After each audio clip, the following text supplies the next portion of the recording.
नमस्कार।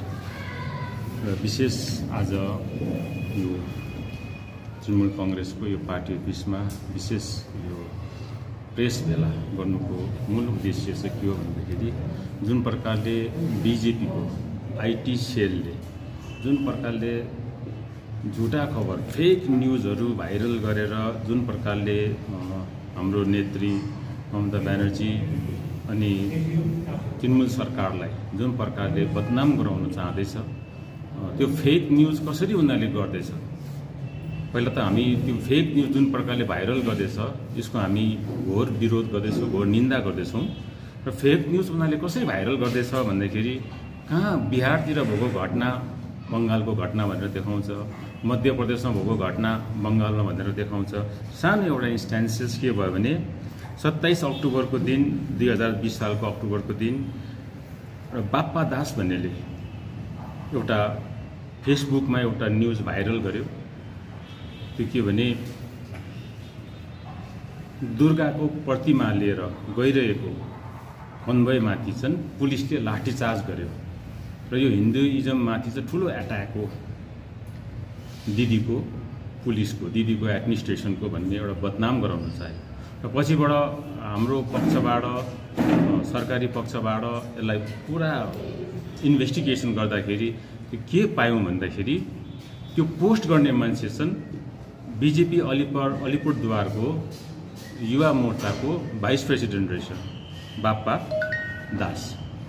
अनि यो घटना चाहिँ कहिले भएको रहेछ भन्दाखेरि 26 तारिकको दिन बिहारको मुंगेर डिस्ट्रिक्टमा पुलिसको लाठीचार्ज गरेको रहेछ एउटा मबलाई डिस्पर्स गर्नुको निम्ति। तर त्यो घटना चाहिँ के गरिदियो भने यता बङ्गालमा भएको हो, एउटा दुर्गाको प्रतिमा बोकेर गइरहेको एउटा कन्भोयमाथि चाहिँ जुलुसमाथि चाहिँ यो खालको दिदीको सेनाले एट्याक गर्यो भने तृणमूल कांग्रेसलाई एउटा अगेन्स्ट हिन्दुइजम बनाउने ठुलो एउटा प्रयास गर्यो। र यो फेक न्यूज कसरी बीजेपीको आईटी सेलले गर्दैछ भन्ने यो एउटा एक नम्बर प्रमाण। नम्बर 2 प्रमाण थुप्रै छ हामीसँग त्यस्तो प्रमाण, सबै अब तपाईलाई भन्यो भने एउटा कि अहिले 1 घण्टामा पनि यो प्रेस पुरिँदैन। अर्को प्रमाण ड्युरिङ लकडाउनको पिरियडमा जब लकडाउन सुरु भयो, लकडाउनको पिरियडमा जति पनि लकडाउनको भायोलेसन भयो खालि कहाँ देखायो जहाँ बीजेपी रुल्ड स्टेट छैन, जहाँ बीजेपी रुल्ड स्टेट, जहाँ गैर बीजेपी रुल्ड स्टेट छ त्यहाँ मात्रै भायोलेसनको देखायो। तर गुजरातमा सुरत सिटीमा जो बाहिरबाट आउने जति पनि वर्करहरू थियो, माइग्रेन्ट वर्कर र पुलिसमा आज जुन झडप भयो त्यो झडप कहिले पनि मिडियामा आउन सकेन। र यो खालको फेक न्यूज चाहिँ बीजेपीको विशेष गरी आईटी सेलले, केही आज हिजोको तपाईँ पेपरमा पढ्नुभयो, अब सिलगढीमा पनि बीजेपीको आईटी सेल एक्टिभ हुने भन्ने हिजो हामीले पेपरमा पढ्नु पाएको थियौँ।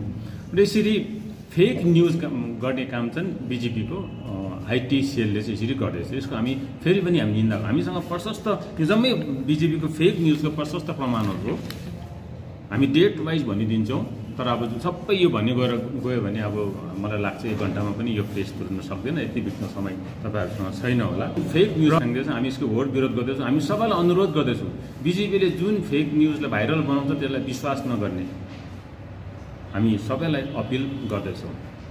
अनि दोस्रो कुरो, अब हामी स्थानीय पक्षमा आउँ।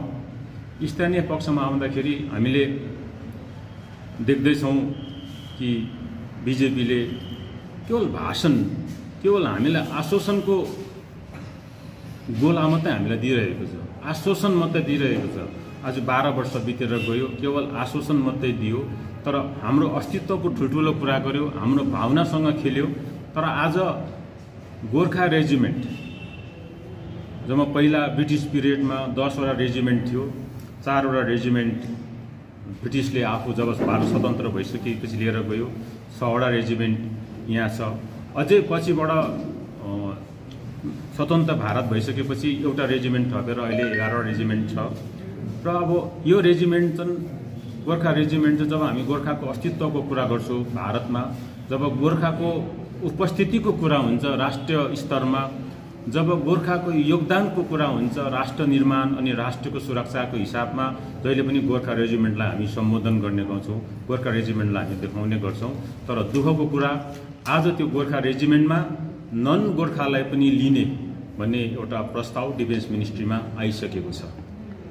नन गोर्खालाई हुनसक्छ अलिक दिनमा नाम गोर्खा रेजिमेन्ट हुन्छ, जति पनि त्यहाँ सिपाहीहरू हुन्छ, जति पनि क्याडेट्सहरू हुन्छ, सबैको हुन्छ नन गोर्खा हुन्छ। हुनसक्छ पछि गएर समय सालमा त्यो गोर्खा रेजिमेन्ट नभएर अर्कै नाम रेजिमेन्ट पनि हुनसक्छ। यसरी हामीलाई अस्तित्वहीन बनाउने बिजेपीले भावनामा त हामीलाई भुला 12 वर्ष अस्तित्वहीन बनाउने हामीलाई यसरी कोसिस गर्दैछ। म त हाम्रो नाम निशानै हटाउने, राष्ट्रबाट भारतबाट हटाउने काम यसरी हुँदैछ। र हामी यो प्रेस मार्फत हाम्रो दिदी शान्ता छेत्री जो राज्यसभाको एमपी हुनुहुन्छ, उहाँले पनि एउटा प्राइम मिनिस्टरलाई चिठी लेख्नु भएको छ झट्टै यो प्रस्तावलाई वापस लिनको निम्ति उहाँले लेख्नु भएको छ। हामी प्रेस मार्फत पनि हामी यो झट्टैभन्दा झट्टै यो जुन चाहिँ नन गोर्खालाई गोर्खा रेजिमेन्टमा लिनेछ यो प्रस्ताव वापस लिनुपर्छ बिजेपी सरकारले। अनि दोस्रो कुरो यसमा के छ भन्दाखेरि एकतिर बिजेपीले हामीलाई केवल आशाको पोका मात्र देखाएर राखेको छ राष्ट्रिय चिनारीको प्रश्नमा। र विगत 2019 सालमा लास्ट भिजिट नभनौँ दिदी ममता ब्यानर्जीको दार्जिलिङमा भ्रमण हुँदाखेरि उहाँले एउटा वचन दिनुभएको थियो, चौरस्ताबाट म राष्ट्रिय चिनारीको निम्ति पनि गोर्खाको राष्ट्रिय चिनारीको निम्ति पनि काम गरेको हुन्छु भनेर। र उहाँले हालैमा एउटा क्याबिनेटको सभा बसेर गोर्खा बटालाइन पनि क्रिएट गर्ने उहाँले घोषणा गर्नुभएको छ, जहाँ 1000 सर्वप्रथममा 1000लाई लिइन्छ। अलरेडी त्यसमा एएफआर पनि छ जहाँ गोर्खाहरूलाई मात्रै नियुक्ति हुन्थ्यो, त्यसको केही 10-15 वर्ष भयो त्यसको नियुक्ति प्रोसेस बन्द भएको छ। हामी पार्टी लेभलबाट त्यो पनि कोसिस गर्दैछौँ एएफआरमा पनि त्यो जुन चाहिँ भर्ना थियो त्यसलाई रेस्टोर भर्नाको प्रक्रिया पूर्ण चालु गरिनुपर्छ भनेर हामी पार्टी पक्षबाट पनि रिक्वेस्ट हामी अपिल हामी मुख्यमन्त्रीलाई राख्दैछौँ। र विशेष गरी दिदीले भाषणले होइन काम गर्छु भनेर हातले पनि काम गर्नुहुँदैछ। र गोर्खा बटालाइन राज्यभित्र एउटा गोर्खा बटालियन खोलिनु भनेको हाम्रो एउटा पहिचान खडा हुनु हो। राष्ट्रिय चिनारीको हितको निम्ति गोर्खाको निम्ति काम गरिदिन्छु भन्नु छन्। यो क्षेत्रमा यो विषयमा एक स्टेप अघि हो भनेर हामी भन्छौँ। अर्कोतिर हेरौँ माथि जलपहाडमा जिआरडी छ गोर्खा रिक्रुटमेन्ट डिपोट, त्यहाँबाट गोर्खा रिक्रुटमेन्ट डिपोट पनि हटाउने कुरा तपाईँहरूलाई आएको थाहा छ तपाईँहरूलाई। र अझ बिजेपी सरकारले केन्द्रमा रहेको बिजेपी सरकारले केवल के गर्दैछ भने हामीलाई भावनामा जुरुक बनाएर भित्रभित्र हामीलाई चाहिँ खोक्रो बनाउने काम गर्दैछ।